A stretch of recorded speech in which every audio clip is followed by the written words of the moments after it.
In today's interconnected world, cyber attacks are becoming increasingly sophisticated and damaging.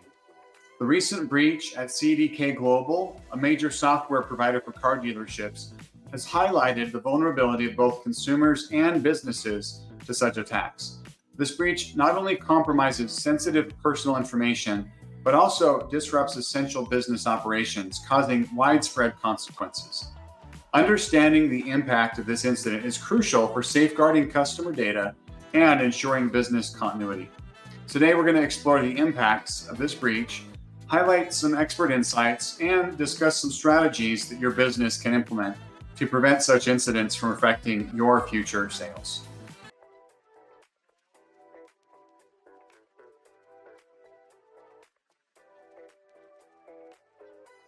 Hello, everyone, and happy Friday. I am Michael Cadet, CEO and founder of Eternal Networks. And every Friday at 1 p.m. Pacific time, I go live on Facebook, YouTube, LinkedIn, X, and Instagram to discuss the latest tech and cybersecurity news that might affect you and your business, and to answer your questions. In these live streams, I cover educational topics to help fellow small business owners feel more confident about their knowledge in business technology and in cybersecurity. At Eternal Networks, our goal is to help business owners and business leaders to build safe and secure environments where they don't have to worry about their IT and cybersecurity and can focus on what they're passionate about, what they love to do. At the end of the live stream, I'll be answering questions from the audience. So if you have any questions, get them ready. We'll discuss those at the end. First, for today's topic, I want to start off by discussing how this CDK Global attack affects U.S. consumers like you on a personal level, not at the business level. I want to start at the personal level. Since Wednesday of last week, the CDK breach has exposed sensitive information of countless consumers, putting them at significant risk on multiple fronts. It's important to note the personal information, the data that was compromised in this breach, as well as in many breaches. But this breach in particular, names, addresses, dates of birth, social security numbers, car details, whatever vehicles were purchased, as well as the car loan information. This information is all leaked as part of this breach. So you may wonder, okay, well, that's fine, but why do I care if somebody knows that I bought a Ford Expedition and that I have a loan with Wells Fargo or whatever bank, right? Well, let's talk a little bit about what criminals can do with that data. That data can be used to phish, to send very targeted phishing calls or emails. So this increases the risk for consumers to receive these from scammers impersonating CDK or other financial institutions.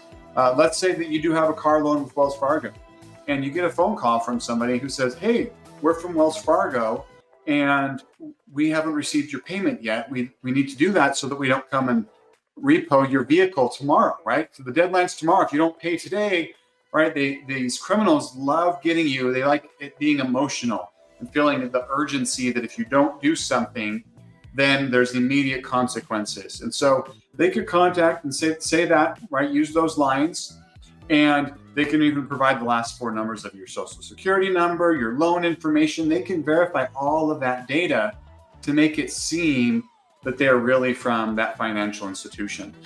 So it's important to be wary of that, of anything that you receive, anything impersonating, right, or could be impersonating CDK or other financial institutions.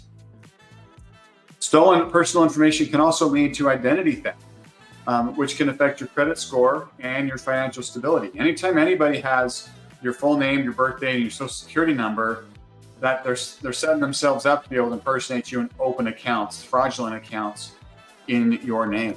So it's important that you take some proactive measures. Avoid using phone numbers or links from any unsolicited calls or emails. Instead, use contact information from official websites. So in my scenario where the bank, Wells Fargo or any other bank contacts you and says, hey, you haven't paid your loan, here's this, and they provide information for you. And they may say, hey, if you need to call us back at this phone number, right? 800 scammers for you, or whatever their phone number is.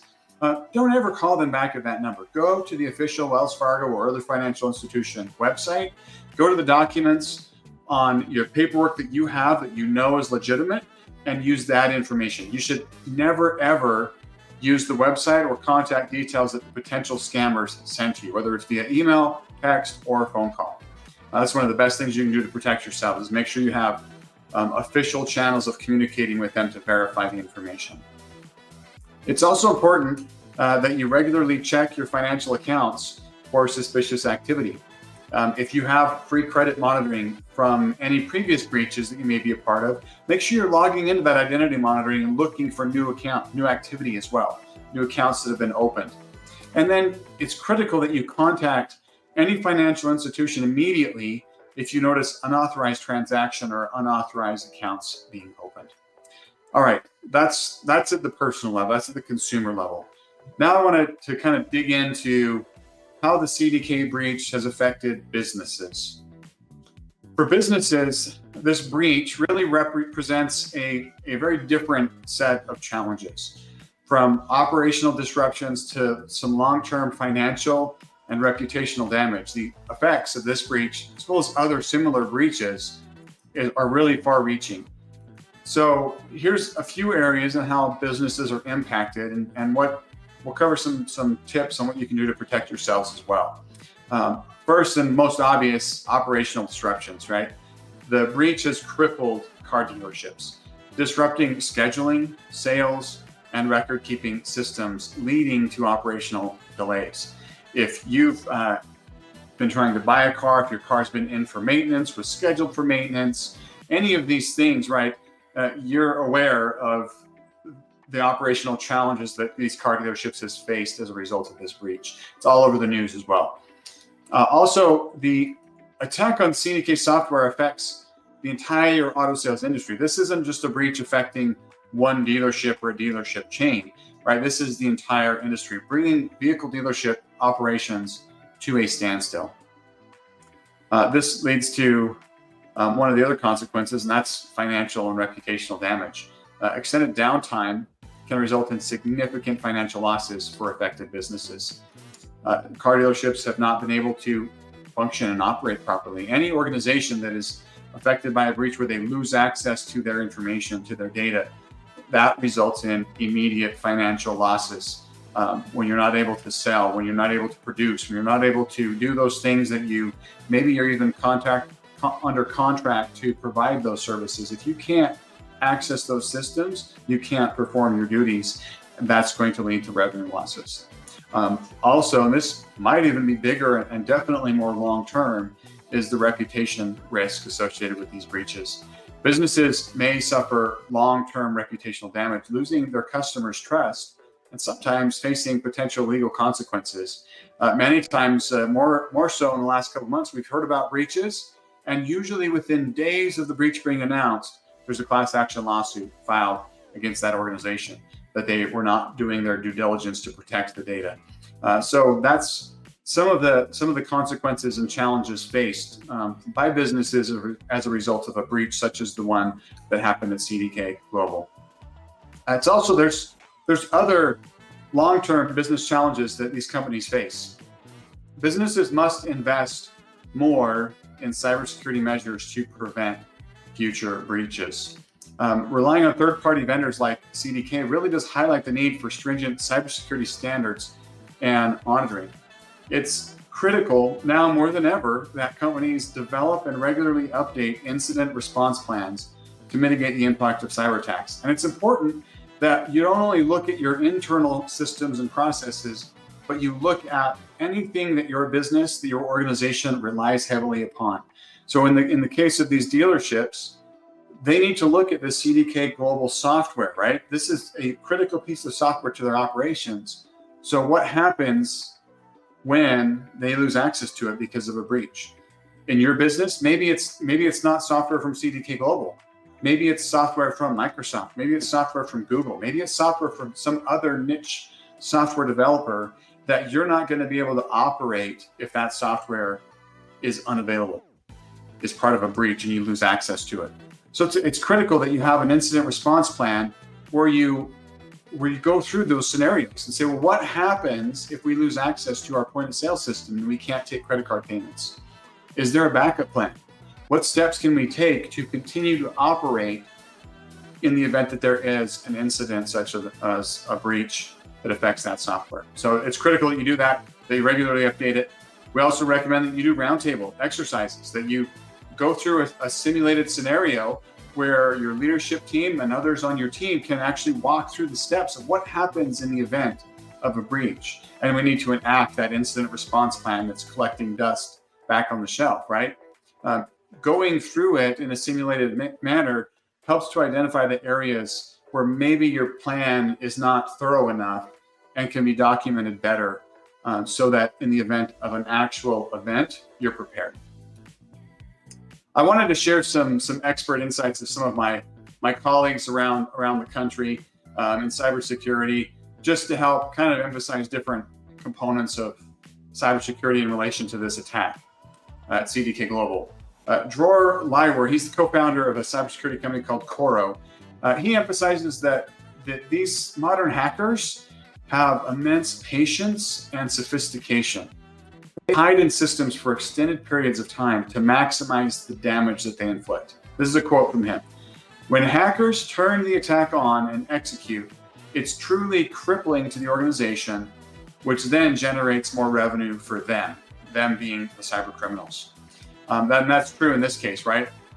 The bigger the impact and the more crippling and the more organizations that are crippled, the more likely that a high ransom is going to be paid, because there's going to be more people screaming that things get back to normal. And so these hackers, they sit on it and they look for the most damage because they want to drive up that revenue, that ransomware number that they're going to request. Here's another quote. This is from Eric Noonan. He's CEO of a company called Cybersecurity. He talked about the shift to cloud and third-party systems as a vulnerability. That's definitely the case in this with CDK Global. This is his quote. It creates a bullseye and helps attackers focus their efforts on specific types of infrastructure or cloud platforms. End of quote. He also he compared ransomware to squatters in a home, underscoring the disruptive and expensive process of regaining control of that building or that system. John Dwyer, he's the director of security research at Binary Defense. He pointed out that the leverage that hackers gain by targeting supply chain organizations. This is his quote. By attacking CDK software, hackers were able to bring the vehicle dealership industry to a standstill. That's definitely true, right? We've been talking about that for a while now, and I think we're probably going to continue to hear about that in the news.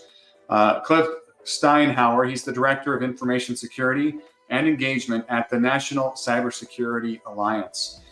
He talks about, I love this quote from him. He said this: every time we fix something, the hacker can still break it. And they only have to be right once. We have to be right every single time. I love that quote. In fact, I just shared that quote with somebody else just in a casual conversation the other day. We were talking about what we do for work and brought up cybersecurity, and I mean, that hits home for anybody that works in cybersecurity right now, right? That's why it's critical that we have layers of protection, because they only have to be right once. We have to be right every single time. And when we have layers of protection, they get through one, there's another one, and hopefully we can detect them, catch them, and get them out before they get all the way through. All right. Let's talk a little bit about some preventative measures for businesses that can be taken to help protect, but also to be able to respond effectively and recover from any type of attack. It's critical to utilize third-party cybersecurity experts to strengthen your internal security teams. Your internal security teams, especially in small business, you're not going to be able to afford to have a team of experts that know everything in every area. And so partner with third-party vendors, whether it's software developers, whether it's managed IT companies such as Internal Networks, but utilize those third-party experts to strengthen the gaps that your team has. If you've got an amazing IT support team, and they're great at installing equipment and help desk and keeping your printers working and everything, great. Keep them up and running, right? But bring in somebody else that can assist fill in those gaps, that cybersecurity knowledge that might be missing. Attend webinars and other informational briefings to gain as much information as you can and allow your team access to that information as well. It's also important that you implement systems that monitor across the business, right? I talked about layers of protection. Well, if you have layers of protection and none of them are monitoring, it's going to be a lot easier for the criminal to get through. So it's important that you implement systems that monitor across the business, right? Make sure you're monitoring on the network, on the server, on the device, on the endpoint, on the website, right? You need to be looking at all different components of your technology system to be able to detect anomalies, because somebody that gets through in one place, you want to detect them before they spread anywhere else or ingrain themselves any deeper. Also, it's important that you adopt mandatory cybersecurity requirements, especially for publicly traded companies, to better prepare for potential attacks. If you're in any industry, you really need to understand the requirements of your industry, right? If you're in healthcare, HIPAA. If you're a car dealership or financial advisor, accounting firm, CPA, those type, then you have to follow this FTC safeguards rule. If you accept payment by credit card or ACH, you have to follow the PCI, the payment card industry compliance requirements, right? There's different requirements for different industries. It's critical that you understand those requirements to better prepare for an attack. One reason being, if the attacker gets through and you didn't meet compliance, your cyber insurance policy might not pay out. They may leave you holding the bag. Businesses need to enhance their cybersecurity measures, invest in third-party expertise, and adopt these comprehensive security systems to mitigate risks and minimize disruptions as they build out their cybersecurity plan for their organization. The CDK breach serves as a stark reminder of the evolving nature of cyber threats and the critical importance of having robust cybersecurity practices in your organization. But if you're not, we love helping businesses learn more about cybersecurity. And if you ever need advice for your business, you can always reach out to me or my team to ask any questions. Send me a DM, use our website, leave comments on our posts, our videos, and our chats. We love talking about technology. We love talking about cybersecurity and strategies that can help your business be safer. Are you eager to stay on top of cybersecurity challenges in your industry? Then we've got the perfect opportunity for you. Join us every Thursday, 1 p.m. for our free weekly cybersecurity briefing. Connect with local businesses and our expert team to discuss the latest tech and cyber issues impacting our community. It's important to note, this week, we're not doing one. It is the 4th of July. We love America. We love our freedoms that we enjoy. We're not going to be doing a cybersecurity briefing on the 4th of July, but you can catch us next week. Why attend our briefings? Well, one of the reasons is we customize our sessions to the industries of those that register to come and attend, provide targeted insights in your industry to meet your business's needs. You can gain valuable knowledge from our cybersecurity specialists. I present the information, but our entire team behind us is helping provide some of that information, those statistics, and those tips and tricks that I'm sharing on those briefings. If you're ready to stay informed and empowered, check out the available dates via the link below, or scan the QR code on your screen in the top corner to secure your spot for one of our upcoming briefings today. Thank you for joining us. If you have any questions or comments, you can always contact me via direct message, call our office, email the team, visit our website at itnet.works, and have a wonderful weekend. We'll see you next week.